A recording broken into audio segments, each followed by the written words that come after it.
All right, we're at 313 Arlington, and I was able to get the key out of the combination box. The listing broker gave me the code for that since the realtor box is shot. So we're going to go ahead and get in here. Now, if you haven't already noticed, there is quite a lot of road noise here as well. I know you saw the busy street in the last video. And I talked about it on the way in, but there is definitely a lot of road noise here. Not everybody likes that. It's definitely something that takes a little time getting used to, but hopefully if you end up with this place, you guys will be okay with the sound of the freeway, the whooshing all day going on. All right, so we're stepping in here, and what we've got immediately to the right is a large living room, family room kind of a thing with double closets. A standard ceiling height at 8 feet or so. New luxury vinyl plank down. It feels nice on my feet. It looks nice and clean. This is just a tiny little shelf closet, knick-knacky kind of a thing. Okay, that's nice. Not a coat closet though. This one, however, is a substantial closet. Actually, I'm kind of wondering why this is even a closet, to be honest with you. It seems like this wall right here, up to about that doorknob this way, all that should come out, expand this room out a little bit. That seemed to make sense to me, but whatever, it's all right. You've got tons and tons of room in this very, very large closet. Lots, in my opinion, of wasted space, actually. So, a couple of large windows bring in lots of light, and the view is out not on Arlington, but on the cross street of Galveston, which actually the front of the house sits on Galveston. The entry area here is also pretty open and spacious. I don't know what you would actually do with this space. It's kind of a weird area, not really enough room for a living room, not enough room really for much of anything. Maybe some knickknacks or something, I don't know. You do have some open wall space, but you can't really put chairs in here too much. Maybe just a seating area for visitors. They can just come in and sit down for a little bit. I don't know. First door off of the living room area is the laundry. Now, the ceiling is dropped down and it's at 7 feet, so it's really low. To me, that's uncomfortable. I get claustrophobic, so ceiling this low is really uncomfortable for me, but when it's okay, I guess. If you are used to it, maybe that'd be all right. But literally takes off the top of the trim over the doors. It barely fits a standard door in here. So if you're taller, you're going to be in trouble. Closet for the water heater. Now this is also a normal closet. It does have a light with a little pull chain and a place to run a bar, at least on one side. You could put that on the other, and then you could put a panel in here to cover this water heater up if you wanted to do that, so that you would have a way of actually having a closet in here. Washer and dryer hookups against the back wall. They're set up in a way that's actually quite nice. Easy to connect, easy to plug it in. Here's the bad news. This room, when you walk in here, if you get up to the place where this washing machine is, it's going to stick out quite a long ways. Same with the dryer. Mostly, you're going to have to kind of sidestep around the dryer here to get into this first bathroom. It's going to be a pretty tight situation. This is maybe from the vent, 36 inches or so to the door jamb. And so if the dryer sits right in front of that, that means, about half of that space is going to be taken up by the dryer. The downstairs bathroom is just actually a water closet with a vanity, a mirror, and the toilet, little light in here, and a window. This is not opaque, but at least they've got some blinds, so people can't actually look in if you've got the blinds closed. If you want the blinds open, of course, that's up to you. Okay. The furnace closet, once again, pretty large. You know, it seems like a lot of the space in this house is taken up by, well,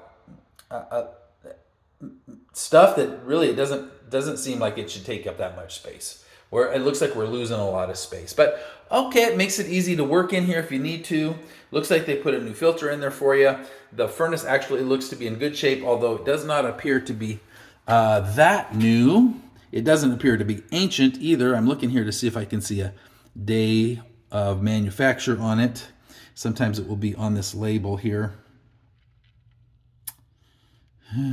But I'm not seeing that. And I won't see it on any of the other labels either. There is a separate cutoff for, oh, here we go. Look at this. In Sharpie, July 1st, 2015. So, hey, that's pretty good. That's about 8 years old. Not bad. And it's a big furnace, so you're going to get a lot of power pushing out of that. Shouldn't have any problem heating or cooling the house as long as there's an appropriate sized air compressor or AC compressor outside. So we looked at the water heater, we looked at the furnace, we saw the little bathroom, and this is your laundry area with a very low ceiling. Why? Probably is because they have the air conditioning ductwork up above that, but hard to say for sure. And we'll go upstairs last. And first, before we do that, though, we're going to come around the corner here into the dining area. New little pendulum chandelier light hanging there. Oiled bronze, not black. It's okay. This room is not that big. It's not going to hold your big dining table. And you can't take out the wall because you got the staircase on the other side. So there's really not a way to expand this out any. You could probably fit a small round table in here good for 4 to 6 people, I would say. But that's about it. Floors are the same as what we've seen so far throughout the house, which is nice. Now they are going to transition to a different kind of luxury vinyl plank when we get into the kitchen. As you can see here, it looks similar, but it's definitely a different flooring. Maybe you can see the color difference here at the transition. We have black appliances. Okay, wait, no. We have a black range.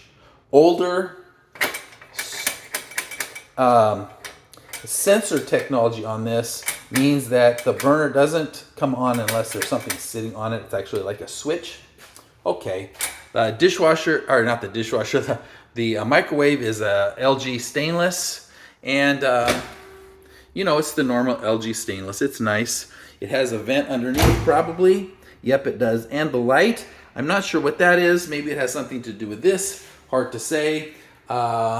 Stainless, side-by-side, refrigerator, freezer. Why the double door here, I don't know. But I'm sure that, this probably has the little tiny, snack door or something that you can open by itself. You just push the thumb button here, and instead of opening the whole thing, the whole door, it just opens up the partial door.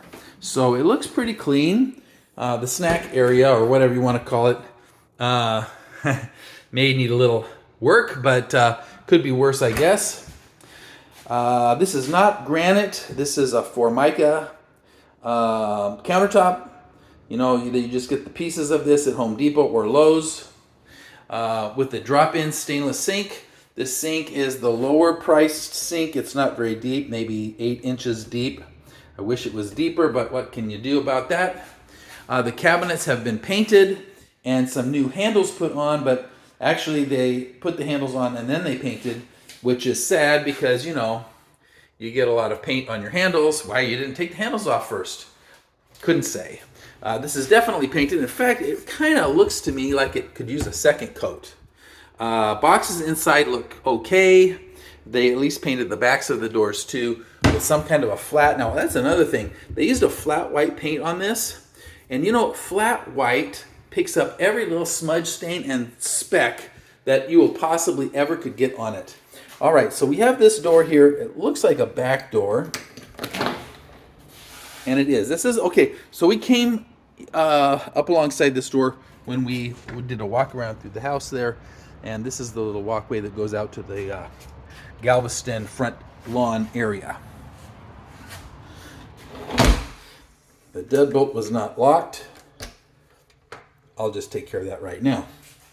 Okay, outlets kind of beat up, switches kind of beat up. They just painted over everything. This paint in here is kind of a weird pasty blue-white. That's what this is, or maybe it's a gray-blue, hard to say. But they didn't really, once again, do a great job on the painting. At least it's painted.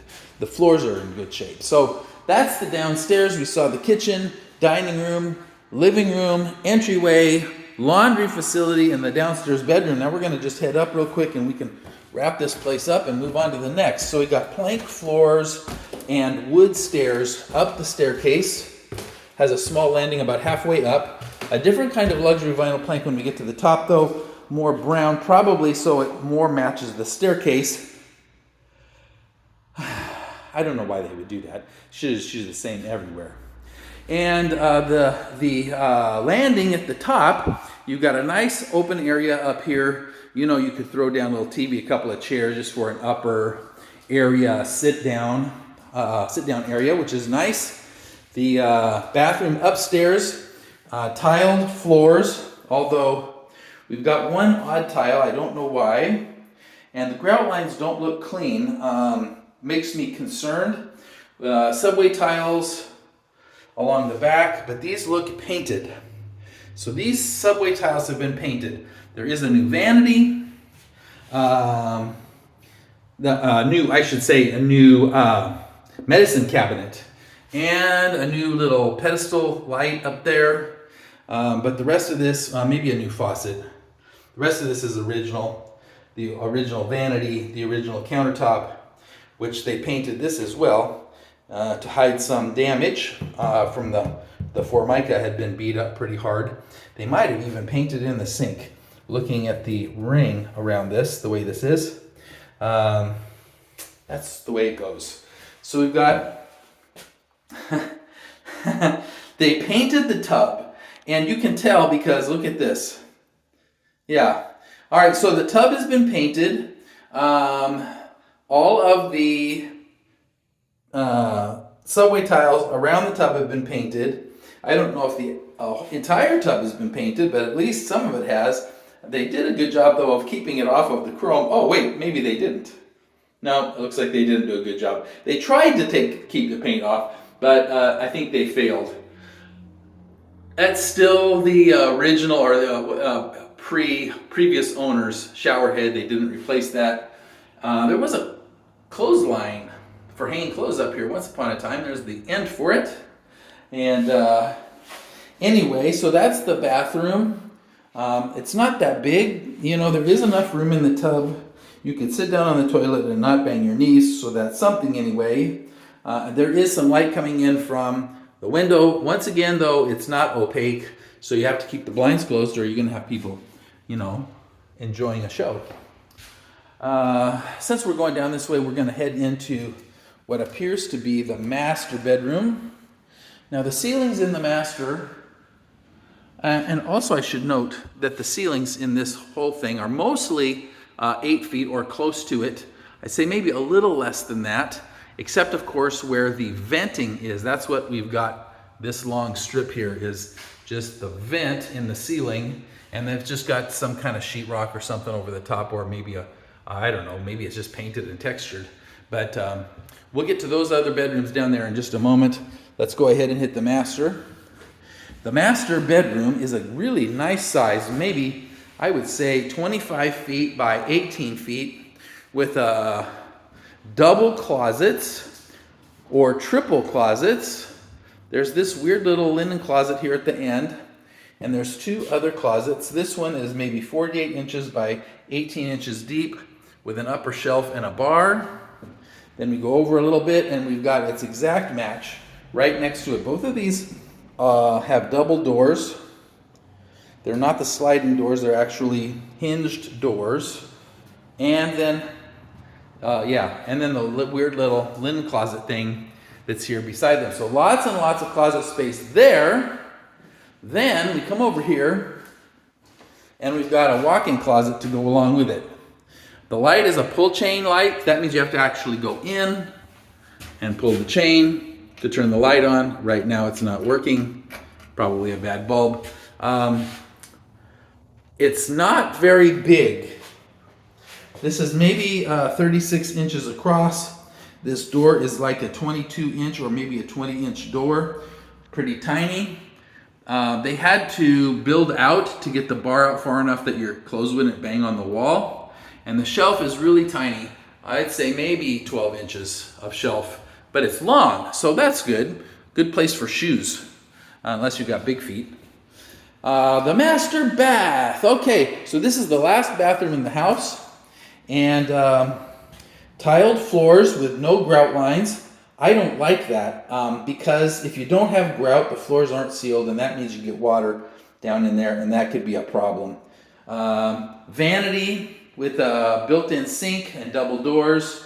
You've got the new little medicine cabinet with the triple mirror, the new little light up stainless on the top, a new toilet with the double flush, another window that is not opaque. Looks again like they've painted everything. Toilet or the tub looks painted. Instead of it being chrome, you can see it's white. If you look down in that hole, you can see that it didn't used to be white. And but they did manage to keep the chrome fittings at least semi-clean. This, it looks painted as well. The top looks painted. I can see here the paint come down a little bit. But you know, it could be worse.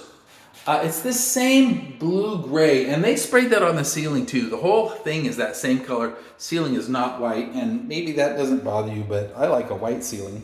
That's just me, at least most of the time.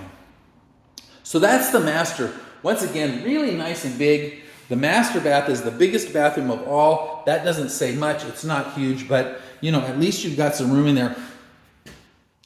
What you would use this little space for, I don't know. Frankly, I would probably just tear all of that out and this out and put a walk-in shower in there. That would be what I would do. Except I think this is the wet wall, isn't it? Oh gosh, okay. Well, that's the wet wall, so I wouldn't be able to, well, you could still do that. You just have to run the pipe underneath. So such is life. The drain is on this side. That'd make it fun too, but I'm sure it could be done. That's the way I would go. Ceiling fan is white. Not properly attached to the ceiling. Pretty loose. I wonder if it wobbles. May or may not. That takes a little work to get tightened up, and I don't understand why people have such a hard time installing those and getting them tight, but it seems like that's a common problem in the homes that I look at. So, okay, we're going into the first non-master bedroom. This guy is maybe 12 by 12 or so with a double door closet. Once again, they are hinged doors. The closet is 72 inches by maybe 20 inches. It's going to be tight to get your clothes in there because, you know, this is such a narrow space. They kind of have to go at an angle or they're going to be rubbing up against one wall or the other. It's not really very good. The shelf here is really deep, but the problem is it comes right up to the entry of the closet, which means there's a little skinny gap, and that's the only way you can get things on the shelf. Makes it hard. Okay, different flooring. So, what is that? That's 1, 2 kinds of flooring upstairs, plus the tile. If we talk about luxury vinyl plank, we've got at least 3 different colors downstairs. So I think we're at 5 different kinds of luxury vinyl plank now. Okay, this is the next room. This one is a little bit bigger. I would say 14 by 14, or maybe even 15 by 15. On the corner, lots of windows to let in the light. The ceiling feels a little low, but that's the whole place upstairs. This one has a double closet. The first one is maybe between 60 and 70 inches. It's also pretty skinny. Not as bad as the last one though. Maybe this is 20 or maybe 22 inches deep. And then this one is actually much better depth-wise. I'd be feeling comfortable hanging my clothes in here. And maybe also it's about the same, 72 inches, I guess, 72 inches long. Every closet has had doors that are on hinges rather than a sliding door. And, you know, that's just a preference thing. One thing here, let's look at this. If you look here, I don't know how you can see it, but the tip of that door is just barely off the floor, but back there, it's off the floor quite a bit. And I don't think that that is a problem with the door. I think that that is a problem with the floor. Yeah, it actually, as I go back to the wall, it hits the floor. I don't know if you can hear that. So the floor is not level. Why right here? We've got this rise, I don't know. I'm sure there's a reason. They did a nice job of hiding it, but I can actually feel it when I walk. All right, we're going into the last of the bedrooms. So this room is probably 14 by 12 or by 10, something like that. One closet only. This is the smallest of them. Closet's pretty tiny, 36 inches by 20 inches. No shelf and one bar only. No ceiling fan, just the light. Same bluish, grayish walls as everywhere. Okay, and that is it. That is the last room here at 313 Arlington. We're going to head down the stairs and get out. Oh, thermostat is on the staircase, just so you know. And this is really, when you're coming down the stairs, if you're tall, you have to be careful. You could definitely, give yourself a sock in the eye on the ceiling there, or at least a concussion. I like the ceiling height on the main floor much better. So hope you guys enjoyed the video here of our place at 313 Arlington. And I hope that it turns out to be helpful to you. I'm going to go ahead and get the key put back in the box, and we're going to head over to the next property. And, we will probably have a good time with that one too. So this is J. Frederick Smith, Continental Realty of Jax at 313 Arlington. We're heading out. You guys have a great morning.